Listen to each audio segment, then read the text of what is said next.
Good morning, guys. I hope you are doing well. Today we're going to go over physics, chapter 2 of Physics 101, motion in one dimension. And specifically in this video, we're going to talk about kinematics. So this is basically part 2 of chapter 2.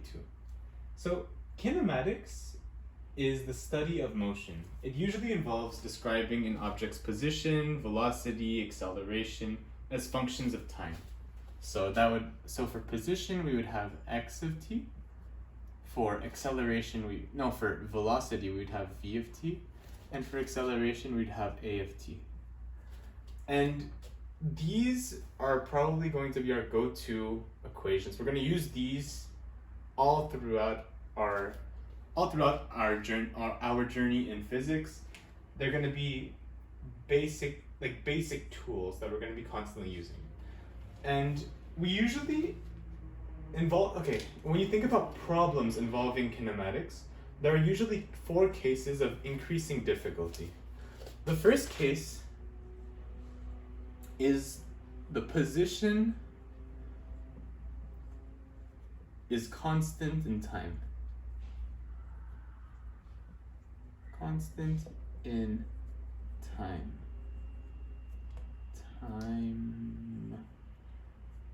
Meaning, another way to write that is x of t is constant.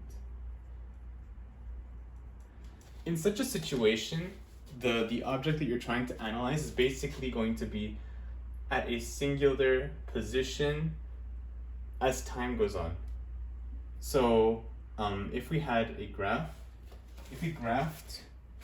position with respect to time, we'd have something like this. For x of t is constant, we would have something like this. Let's call this 5. The position of the object or the particle that we're analyzing is not moving with respect to time, which makes it very simple to analyze. Like literally nothing is happening, at least on the surface. Then we have a second level of difficulty where velocity is constant. Constant in time.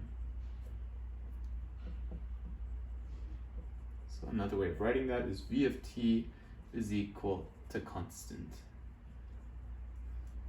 And in this situation, maybe I should have not erased everything.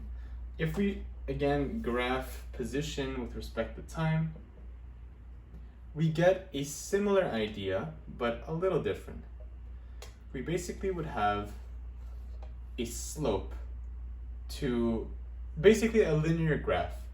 The velocity would be constant, meaning the slope of the position with respect to time would have to be linear. It would have to be in this form. Y is equal to mx plus b. That would have to be the equation of the curve, right? And it doesn't have to be pointing up. It could potentially be pointing downwards, or it could even be in this quadrant over here. But the point is that with velocity being constant, we do see some movement. If I draw this again, at as t is equal to 0, we can say that x is at a certain position, but at another time, tf, x is equal to something else, let's say 7. So there's been a change in position, but it's fairly easy to analyze this, especially because it's a linear graph, right? So if we're trying to find the displacement here, actually, hold on. Another thing that's important to note is the velocity with respect to time. And in the situation where velocity is constant, we'll again have just a constant, like a flat line. And let's say this is equal to like 4 or something, right? I'm actually not going to give values. I'm just going to write xf and xi, tf and ti, right? Here too. Just v. Because, and in this situation, it's worth noting that there's actually there is an initial velocity and initial and final velocity, but they are equal to one another since there's nothing happening. Like, as in, nothing is happening to the velocity. It's not increasing, not decreasing, not experiencing any change, right? So the change in velocity would be equal to 0, thus we have no acceleration. So that's something that you have to, this is like a second level of difficulty. It's still not a very difficult problem. Not to mention, if we are given this graph, it's very easy to calculate its integral, or the area under the curve. Since it's just a rectangle, you multiply this value times that value, you get the displacement, and so on. Very easy. Next, the next situation is one in which the acceleration is constant in time.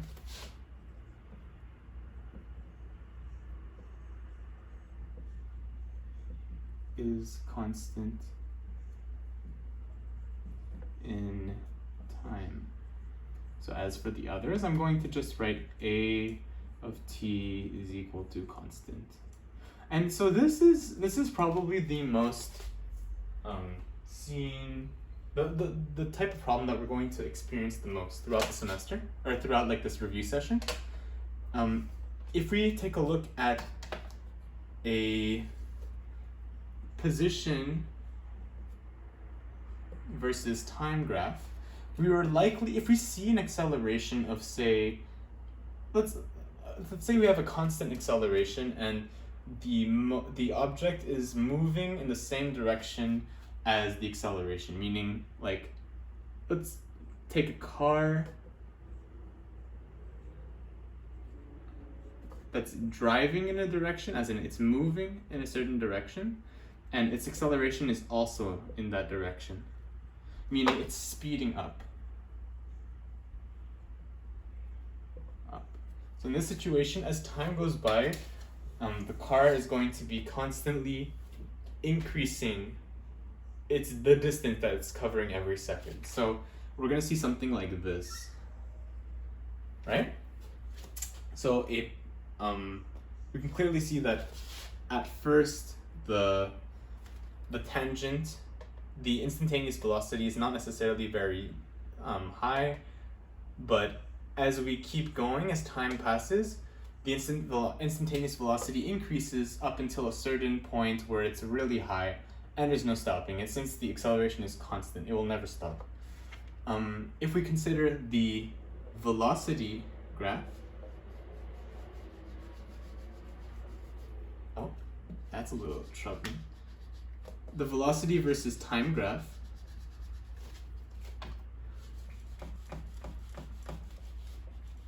okay, velocity versus time, since the acceleration is constant, we're going to see something similar to what we saw in number 2. We're going to see if we're still thinking about the same example, we're going to see the velocity go from 0, or from a certain point, to another in a linear fashion, since the acceleration, which is the slope of this curve, is constant. So it's always going, the instantaneous acceleration for this situation will always be the same. And thus we have, again, a fairly simple situation.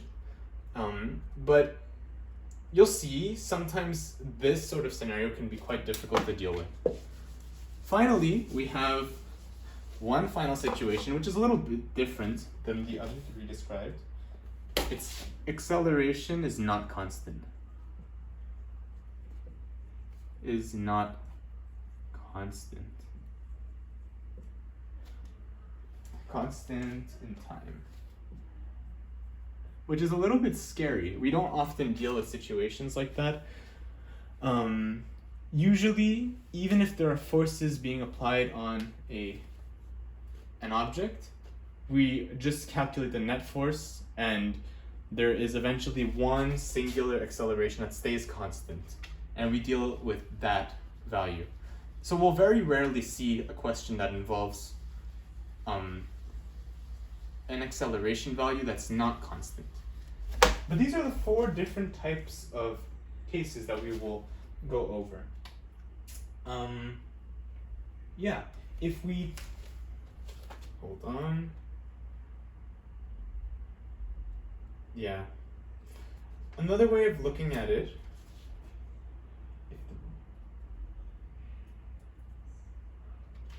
okay.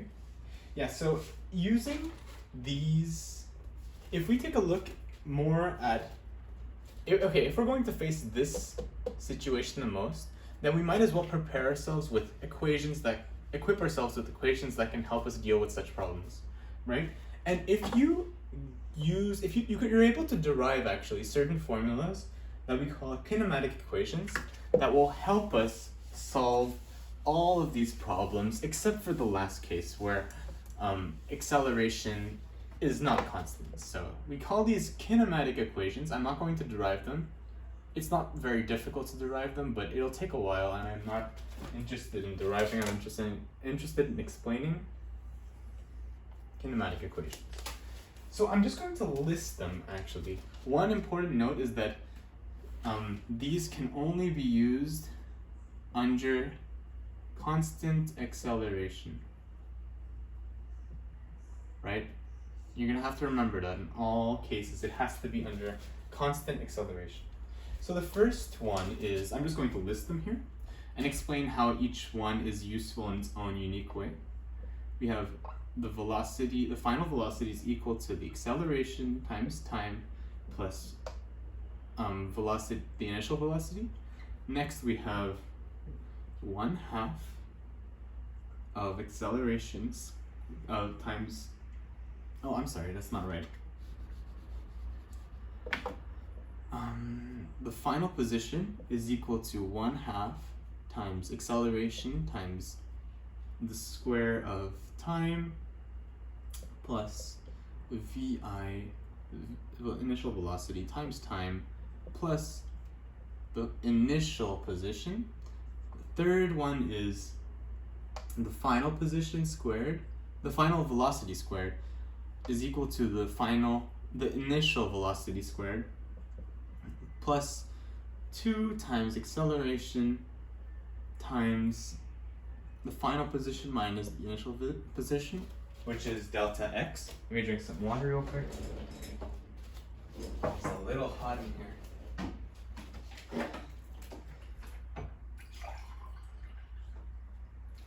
Okay. That's 3 out of 4 equations.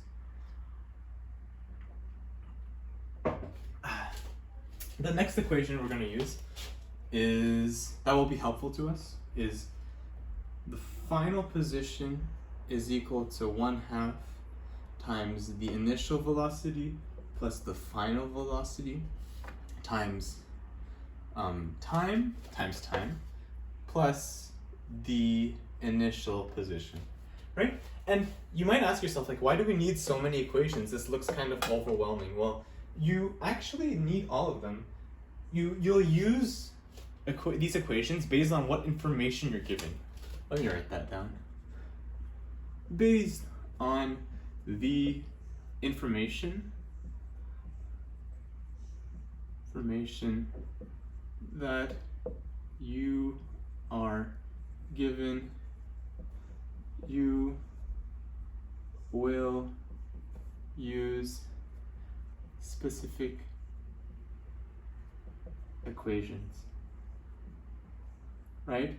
And you might ask yourself, like, how do I know? Well, it's quite simple actually. Each equation does not have one of the key variables in kinematics.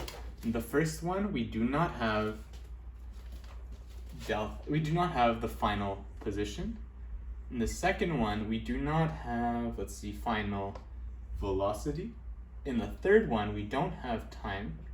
And in the fourth one, we don't have acceleration. So you have to use your head a little bit as you get a problem. You have to see what you do have and what you're looking for, and thus you can sort of put these equations to your advantage and find answers to numerous problems, right? So I'm going to go ahead and erase this, and we'll try practice problem just to see how well you guys understand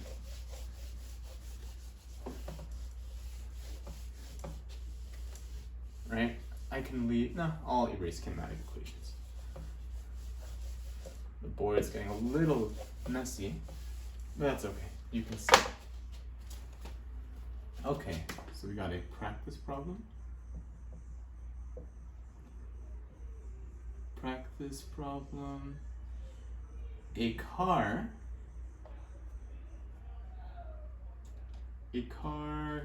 initially stopped at a traffic light.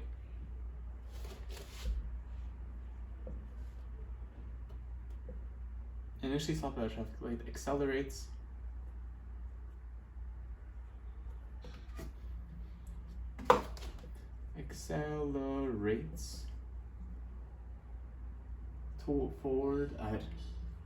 forward at 3 meters per second squared.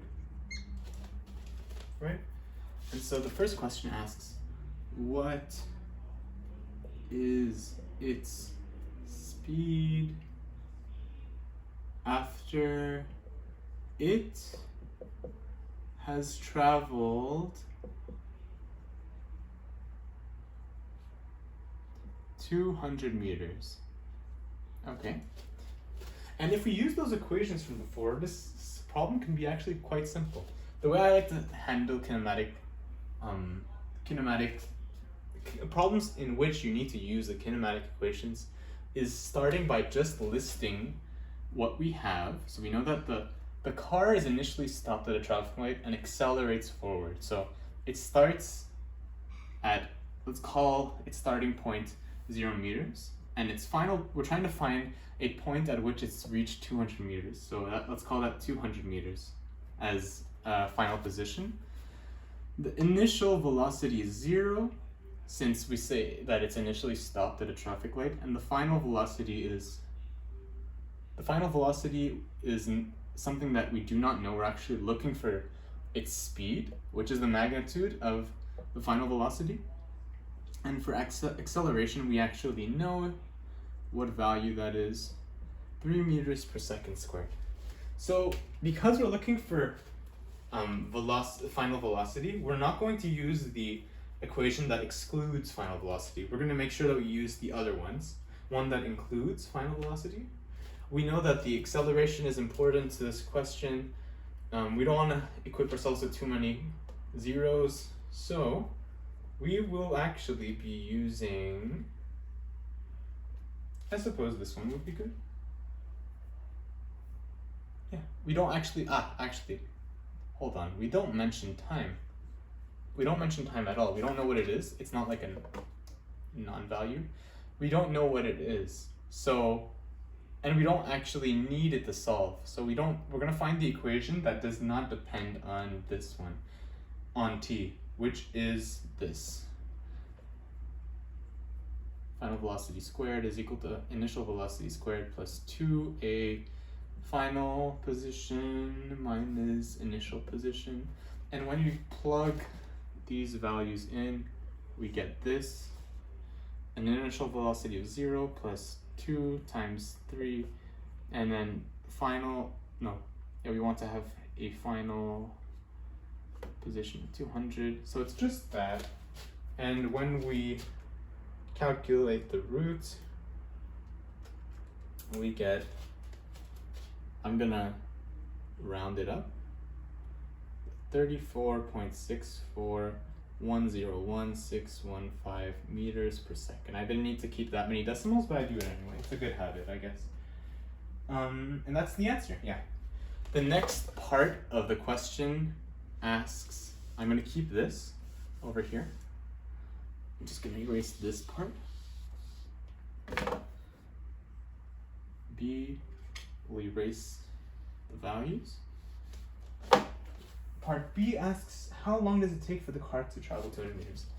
How long does it take, I'll shorten it, to travel 200 meters? Well, we can actually reuse what we had from last the last problem, part A, but which is not usually the case. Often there's like a different condition, and we have to re-identify the values for each variable. But again, we're looking for a variable, the value of a variable when the car has traveled 200 meters. So it's going to be a very similar scenario. We actually know the final velocity now. We can put that to our advantage. I'm going to write it here. Okay, we can erase it over here. And the acceleration is this squared, and we're looking for time. We actually have all of the necessary variables to use any of the kinematic equations. So let's just use the simplest one. Final velocity is equal to AT plus final initial velocity. So the final velocity is 30. Well, actually, you know what? I'll plug in the values in my calculator. You don't have to see that. I'm just gonna isolate t. So t is equal to, we're going to do minus on that side. We have vf minus vi divided by a. And this makes sense if you think about it. Acceleration is equal to well, this is average acceleration. Average acceleration is equal to the final velocity minus the initial velocity divided by time. And we just swap those. So I'm going to calculate this. Final velocity of 34.64101.615 minus initial velocity of 0 divided by a, which is 3. And we get about 11.547000538 seconds. And that's the answer. You see, that's not so difficult. We just have to make sure that we use the equations in the proper scenarios.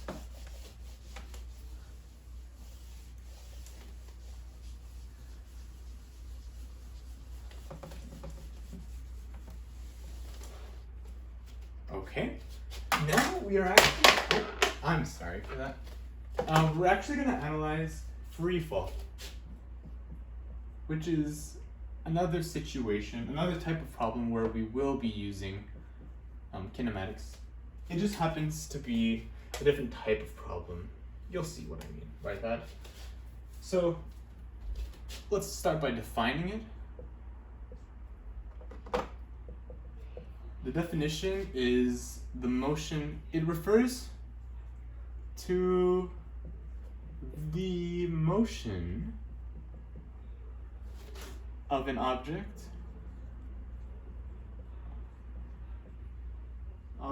when it is influenced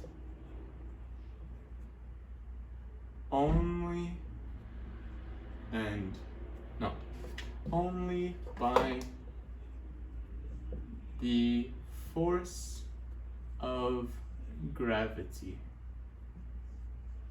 Okay, so we're in this situation, at least for the beginning, we're not going to be considering air resistance, which we call drag, so no air resistance. We're also not going to be considering any propulsion. Okay, and note that this does not necessarily refer to an object dropped from rest. The object must be moving freely under the influence of gravity alone, regardless of its initial motion. Meaning, I could have been, like, an example of this is maybe a dude that's like on the top of a building, and he's holding a pot or something, or a ball, and he just like throws it down. That ball will have initial velocity. We don't know what it is, but it will have an initial velocity pointing downwards. And this is a free fall problem, but it's, hold on, is it? Yeah, exactly, I'm sorry, it is. But if you drop an item from, and it has an initial velocity of 0, then that's also a free fall problem. We just have to ensure that we're only dealing with gravity and that no other external forces are acting on this object as it falls. And so near Earth's surface, an object in free fall experiences a constant acceleration of 9.8 meters per second squared. All right, and this is a constant acceleration. It's also independent from mass. Dependent from the mass. To the contrary, to the which goes against like the popular belief that mass influences it. And so we also have to note that it will be negative. So I'm gonna just write that Earth okay, just like that. All right. So I actually might as well just add a negative sign. Okay, great. Finally, this is almost everything you need to deal with free fall problems. The only thing that is left is just to consider one thing: coordinate systems. And I'll write that over here. Coordinate systems. Often we're not going to be dealing with very simple situations, and it's important for us to determine what is the 0, 0 of the image that we're painting. So an example of this is, so if we have like a building, right? And there's someone who wants to throw a ball off of it downwards like this, then we have to consider our coordinate system. We can either choose for the coordinate system to start at, we can choose like the x-axis to be on the ball as it starts, meaning its final velocity, its final position will be negative. And note that it will be like y of f, right? Because it's in terms of y. Yeah, so in this situation, y of f will be negative. Whereas if we're dealing with the same ball falling, but the ground is determined to be x, and the ball is still falling like this, well then in this situation, the final position, which again will be in y, my bad, the final position will be positive. Well, actually it'll be 0. So you see how coordinate systems might change the way that you deal with a problem. You'll always end up with the same answer as long as you follow through with your problem correctly, but your process might be a tiny bit different. Just the numbers, actually. The numbers that you insert into the equations might be slightly different. And that's all. So, yeah. We can now work on a challenging practice problem. And I'm actually going to do that in the next video, so I'll see you guys there.